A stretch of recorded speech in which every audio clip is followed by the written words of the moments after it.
This is Leadership Plus. I'm Dave Edwards. For some of us, the last time we were serious about note-taking was probably when we were in college. But from time to time, we see examples how notes are a big help in difficult situations. So we saw, for example, how important notes were to former FBI Director James Comey. He admitted that he was taking contemporaneous notes of all of his meetings with the president. And those notes became a key part of the investigation. Now, most of us will never be in a meeting with the president or have meetings of that importance, but that still does not negate the ability and the need to take notes, whether we are a college student, whether we are working in an office, or even if you're retired and you hear something of interest, write it down. But here's the problem as I see it. No one ever teaches us how to take notes. We're not taught that in school.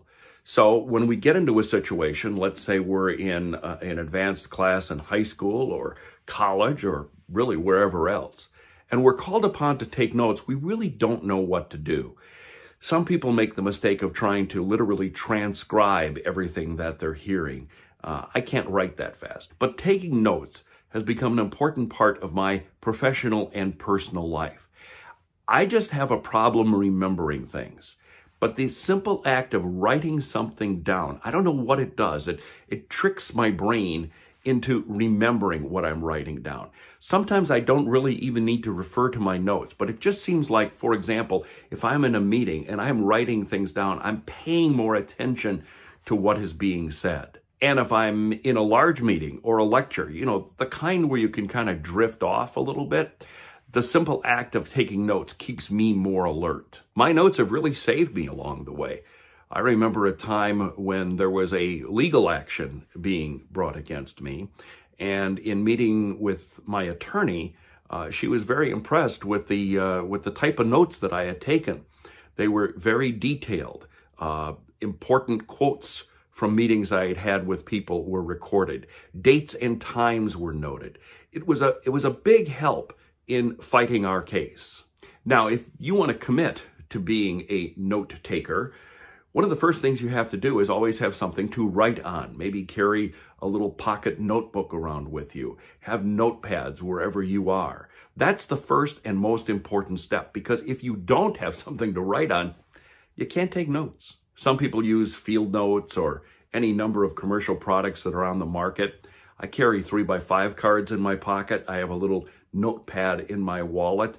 Use whatever system works best for you. On occasion, if I'm in a one-on-one meeting with someone and I want to remember part of the conversation for later, it might be inappropriate to pull out a notebook right away. In which case, once the meeting is over, I will then record my thoughts onto paper.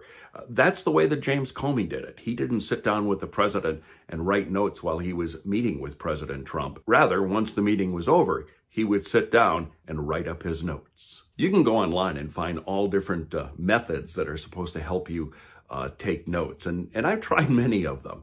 The Cornell method comes to mind. That's where you kind of divide up your paper into two columns. You take the majority of your notes in the right column, and in the left column, you summarize your notes. I've never been good at that because I never come back to summarize. What I write down is very important, and I try not to literally transcribe what I'm hearing. I try to take the information that I'm hearing from a speaker and put it into my own words. Now, if I want to record a quote, I simply use the quote mark, so I know that it's not something that I've paraphrased from what I'm listening to. It's an actual quote. So it kind of depends on the situation I'm in. I know that in many university classrooms, students open up laptops and take their lecture notes on their laptop. I don't have a problem with that. I know that some college professors prohibit the use of laptops in their class because they are afraid that the students will, go online or Facebook or social media of some sort. In the college classes that I've taught, I've never made a big deal out of that. The way I look at it is everybody's a grown-up. And if you want to spend your time in class not listening to the lecture and rather playing on social media, well, that's your call. You're going to have to take the exam at the end of the semester, just like everybody else. Same thing applies in a meeting. I've known that there have been times where I've been in meetings where people pull out their laptops to take notes and they're answering their emails. I can't help for that. I mean, I can't help for the behavior of other people in a meeting like that. I just want to make sure that I am the most prepared, that I am listening, and that I don't lose track of assignments that are being made. Oh, and let's say you emerge from a meeting and you review your notes, which is always a good idea. And there are a number of things that you have found that are assignments to you, things that you have to do. Take a moment and immediately add those tasks to your to-do list. You won't lose track of them that way. One other point.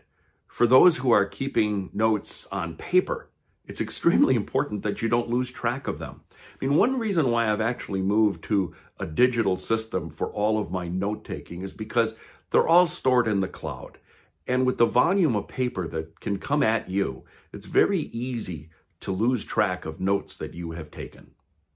That's today's Leadership Plus. I'm Dave Edwards. Hey, check out my website, would you? daveedwardsmedia.com. I write a lot about management, productivity, and leadership issues, and I'd really like to have you as a regular reader. Oh, and if you enjoyed this video, please subscribe and hit the like button. I'd appreciate it.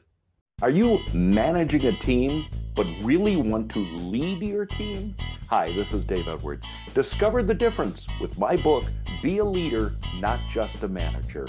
Leaders inspire, innovate, and challenge the status quo. They're agile and ready to protect their business and employees in every situation. I share my 4 decades of experience, insights, and current research to help you evolve from managing to leading. Learn to develop your leadership skills, build high-performance teams, and navigate today's work environments. My book is packed with practical advice. It's perfect for new leaders and seasoned professionals needing a skills refresh. Don't just manage, lead. Get your copy of Be a Leader, Not Just a Manager. Find out more at daveedwardsmedia.com and click on Books.